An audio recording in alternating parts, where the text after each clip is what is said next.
This is Nightly Business Report with Tyler Matheson and Sue Herrera. The clock is ticking. The House passes a spending bill to avert a government shutdown, but it's not a done deal yet, and the deadline is tomorrow. Heightened tensions, a rare look inside the Canadian company that finds itself at the center of a brewing trade war with the U.S. Too old? Why Facebook is raising some eyebrows when it comes to job ads and age. Those stories and more tonight on Nightly Business Report for this Thursday, December the 21st. Good evening, everybody, and welcome. I'm Bill Griffith, and tonight for Tyler Matheson. Nice to have you here. Thank you. Welcome, everybody. I'm Sue Herrera. The race is on to get a spending bill through Congress before tomorrow at midnight in order to avert a government shutdown just ahead of the holidays. The House took a first step by passing its spending bill, but there's still more that has to get done. Kayla Tausche has been following the story for us from Washington. So, Kayla, the House passed the bill. What happens now?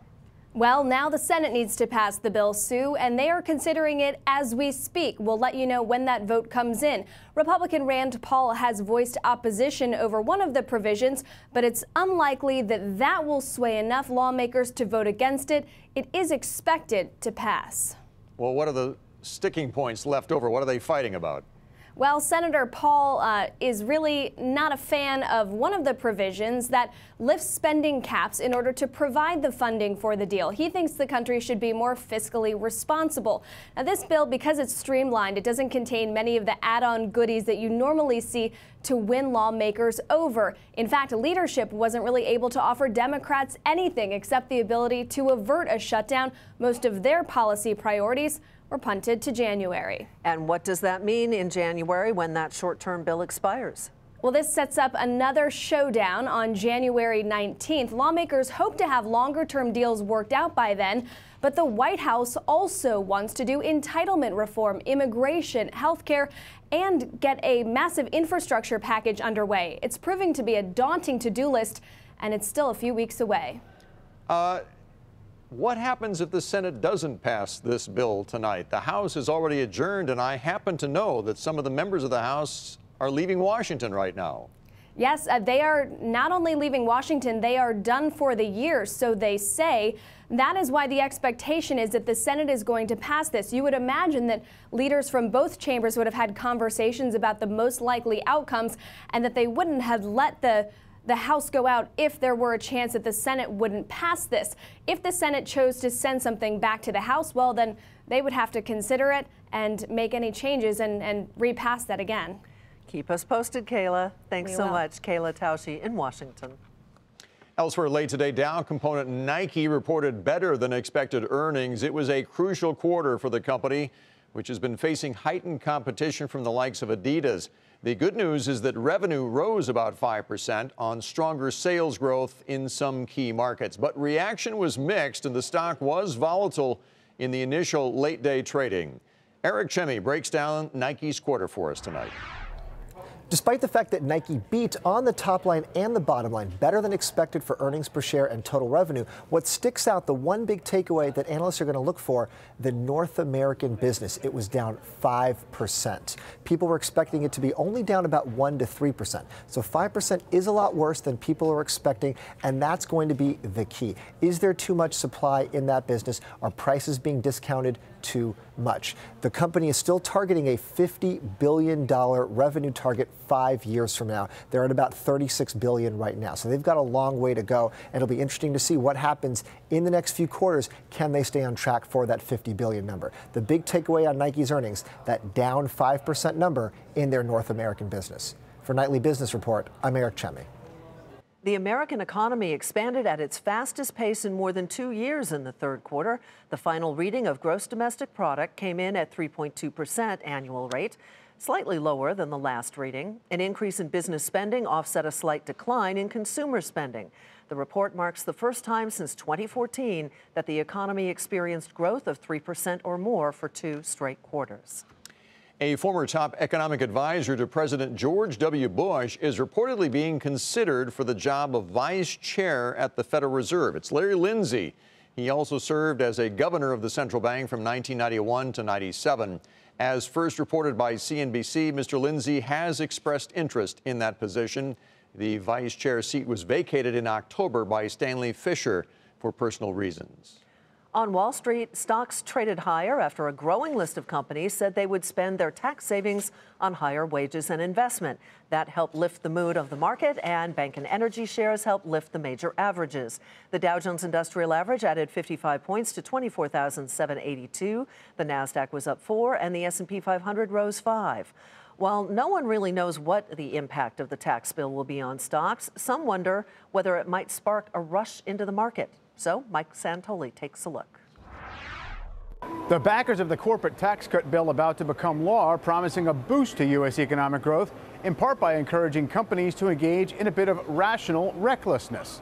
That's not a phrase Republicans in Congress are using, but the idea of slashing tax rates and allowing companies to deduct the cost of new equipment right away creates strong incentives for companies to ramp up investments in their business more than 8 years into an economic expansion at a time when many might otherwise be bracing for an eventual slowdown.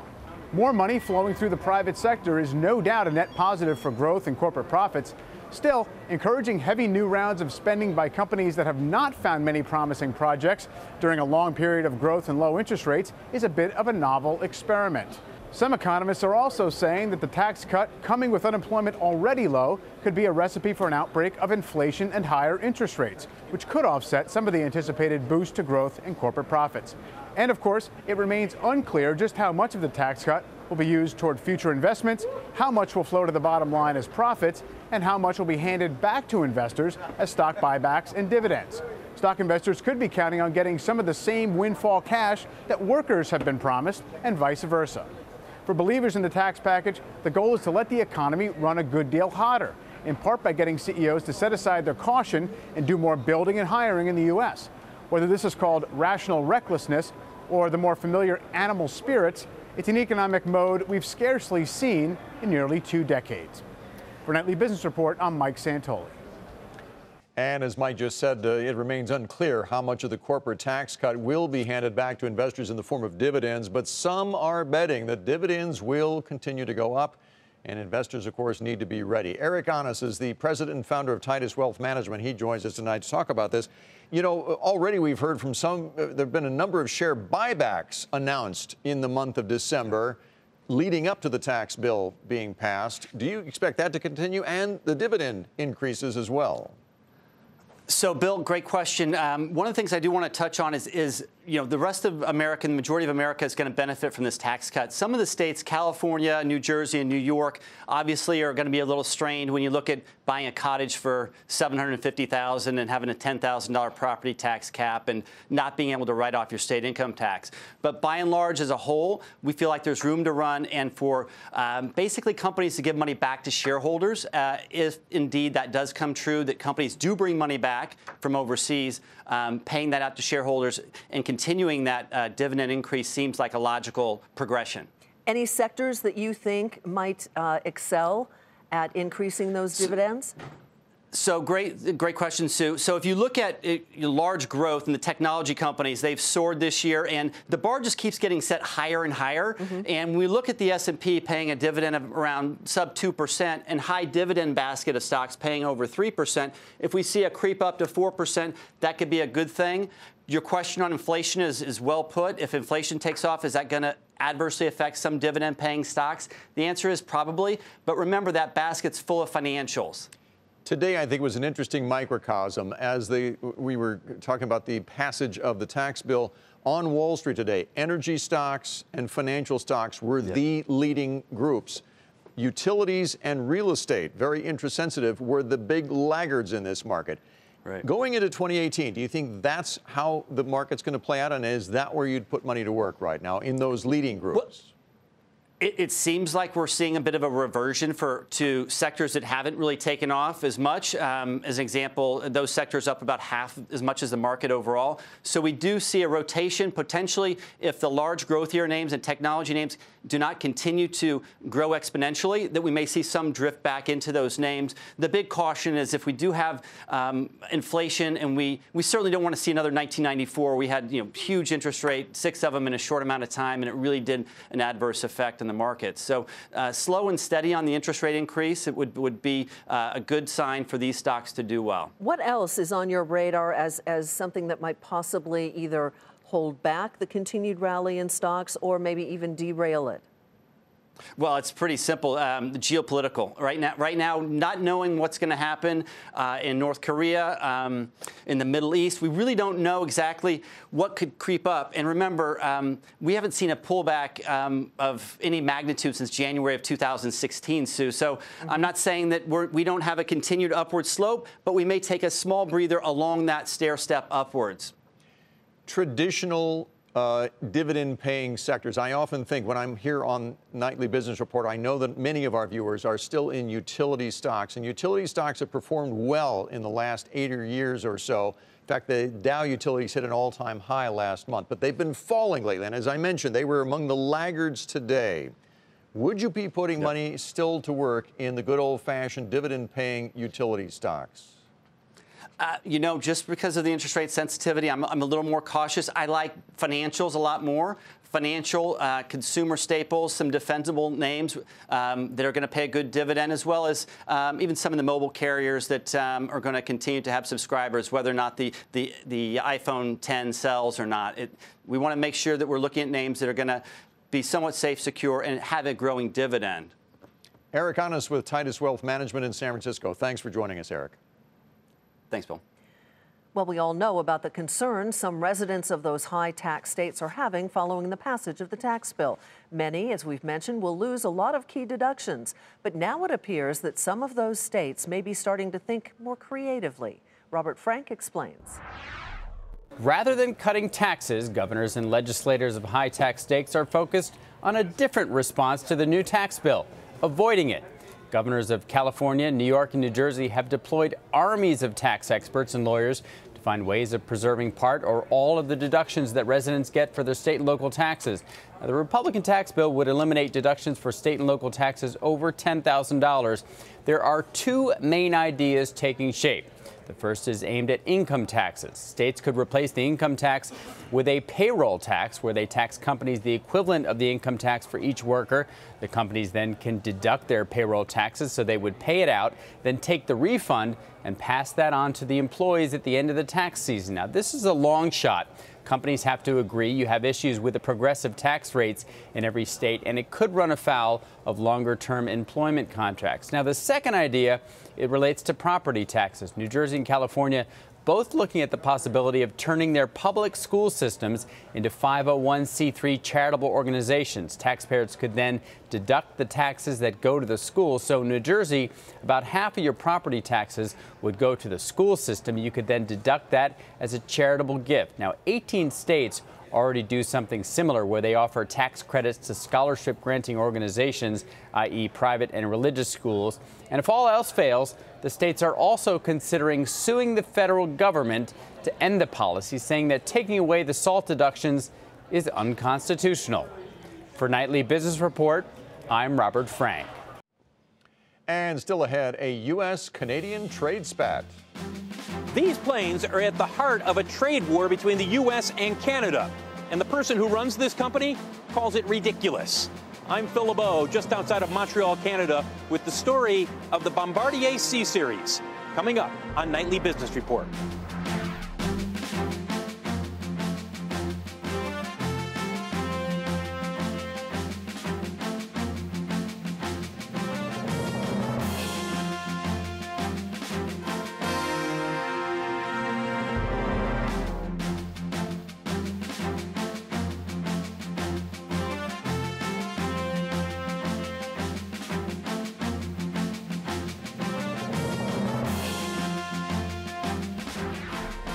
Boeing and Brazilian aircraft maker Embraer are in merger talks. The two companies issued a statement today confirming that they are engaged in discussions, but that there's no guarantee a deal will get done. Such a get-together would strengthen Boeing's position in the regional jet market at a time when rival Airbus is trying to do the same. But any tie-up would be subject to approval by the Brazilian government. And Boeing also finds itself at the center of a brewing trade war between the U.S. and Canada.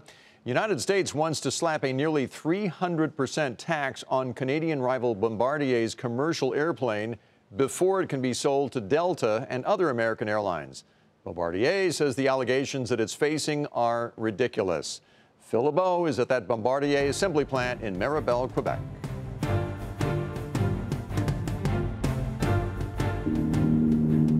As deliveries of Bombardier's new C-Series plane take off, there's a push in the U.S. to slap a heavy tax on the plane. Boeing says the price of the C-Series is so low, it's being dumped in the U.S. and could hurt Boeing, an accusation Bombardier's CEO calls ridiculous.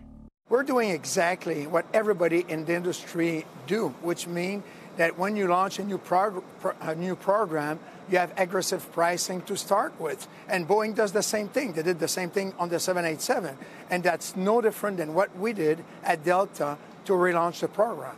The C-Series has a list price of $80 million. Boeing claims it's being sold to Delta at just $19 million. So low, it helped Bombardier land a key U.S. customer. Boeing says that's not fair.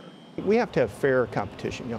We love competition. Competition makes us better. I'm glad to compete any day, and I'm very confident that when we play on a level playing field, we're going to win.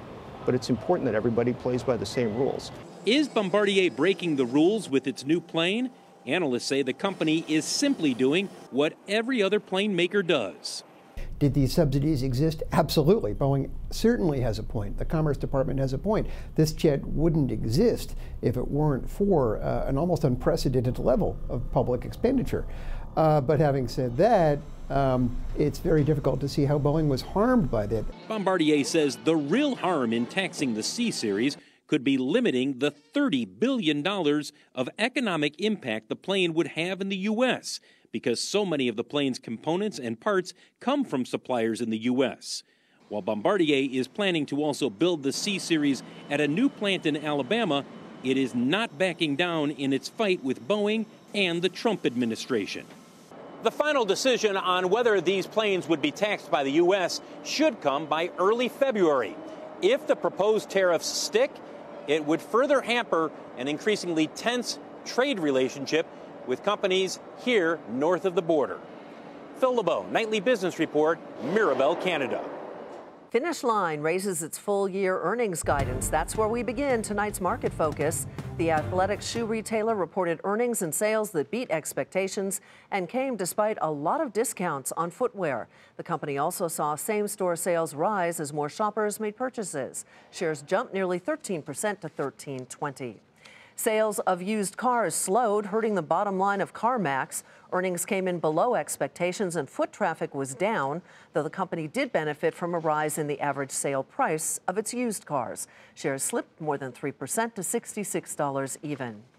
Electric utility PG&E is suspending its dividend because of the potential legal liability the company may face for the California wildfires. While no cause for the fires has been determined yet, the company said it could be liable for property damages if its equipment is found to have played a role.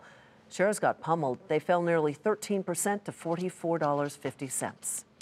Food maker Conagra more than doubled its profit in the latest quarter and said that the hurricanes actually caused customers to fill up their shopping carts more. The results topped expectations as a result, and the company is also forecasting organic net sales and earnings for 2018 to be at the high end of its earlier guidance. Conagra shares fell fractionally, though, to $37.85 today. Biogen said that one of its drugs to treat Alzheimer's failed to meet its main goals during a study. The biotech company still plans to finish that trial, though, to gather additional data. And investors were clearly disappointed. They sent shares of Biogen down 3% to $322.52. And metal and glass maker Apogee Enterprises said that it is seeing solid performance in the majority of its segments of the business. Company's results, however, did not impress investors. Both sales and profits climbed higher, but failed to beat estimates. Shares got crushed today, falling 16% to $42.32. Well, some iPhone owners had suspicions that Apple was slowing the operation of older phones. Now, Apple is pretty much confirming it, but the company says it is doing so on purpose as a way to help older batteries perform better after a new version of iOS is downloaded. Sure they are. There's a new report out tonight on Facebook that is raising concerns about age discrimination related to job ads that appear on its site. But as our Julia Borston reports now, the company is refuting those claims.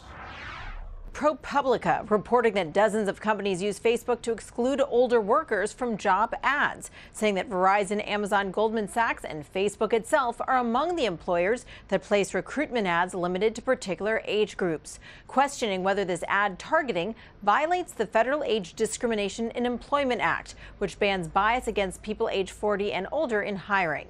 A class action complaint alleging age discrimination was filed in San Francisco federal court yesterday. Facebook pushing back with a post from its VP of ads titled, "This time ProPublica, we disagree," saying Facebook tailors our employment ads by audience. For example, we may use pictures of women or older people depending on the context. These individual ads are part of broader-based recruitment efforts designed to reach all ages and all backgrounds. We completely reject the allegation that these advertisements are discriminatory. What Facebook is doing with these job ads is exactly what they do in product ads and other types of ads, which is, really segment the audience really effectively in doing so, in real time. Facebook compares showing certain job ads to different age groups on Facebook or Google to running employment ads in magazines or TV shows that target older or younger viewers or readers. And targeting Facebook's 1.4 billion daily active users is one factor that has helped drive the social giant stock up nearly 50% over the past year. And this past February, Facebook expanded into jobs, introducing the ability for companies to post jobs and applications. Facebook notes that ProPublica has uncovered a number of problems, including racist targeting terms and discriminatory housing acts, for which Facebook has apologized and made changes. This is part of the larger story, which is that Facebook, Google, a few other companies in Silicon Valley have created the most powerful media and communications platforms in world history. They are now being forced to take responsibility for that and all of the different ramifications. But while Facebook has taken responsibility for problems in the past, this time Facebook isn't wavering, saying it helps educate advertisers about legal requirements and is committed to transparency for its users. For Nightly Business Report, I'm Julia Borston in San Francisco. Coming up, while some small business owners don't fear Amazon, they're thankful for it.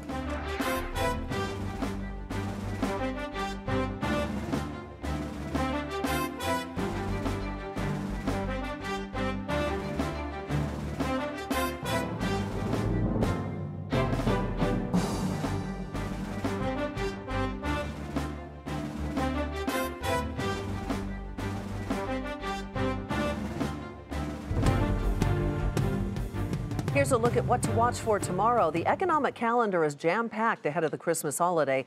First, there's the release of new home sales. Then we'll find out how many big-ticket durable goods were ordered last month. And that will be followed by a report on consumer sentiment, which has been rising as of late. And that's what to watch for on Friday.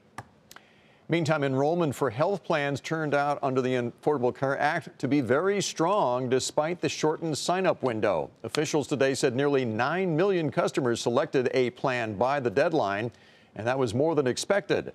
Enrollment overall, however, was down by about 400,000 compared to a year ago. Walmart wants to lure luxury shoppers. The world's largest retailer, which is known for its discount prices, is reportedly developing a personal shopping service. According to Recode, couriers will deliver household products free of charge to shoppers' doorsteps. The goal is to attract high-net-worth urban consumers. As we know, it can be tough for small businesses to compete with Amazon, especially this time of year. But when they team up, it can sometimes be a win for both parties. Kate Rogers reports for us from Newark, New Jersey tonight. Amazon says more than half of the items it sells online are from small businesses like J.R. William, which ships its luxury goods out of this New Jersey warehouse to be fulfilled by Amazon. Fulfillment by Amazon lets small businesses offer prime 2-day shipping by pre-shipping their products to fulfillment centers and letting them handle packaging, shipping, and customer service. Amazon says 2 billion items were sold that way last year, and that number is expected to grow. According to one estimate, the number of sellers on Amazon has more than doubled in the past 5 years. One of them is Jack Brecher, owner of J.R. William, who says the exposure and time saved make pairing with the web giant a worthy business move. The positive attributes of using Fulfilled by Amazon cannot be underestimated. There is some incredible aspects to not having to deal with day-to-day shipments, not having to deal with specific issues with fulfillment and picking and packing.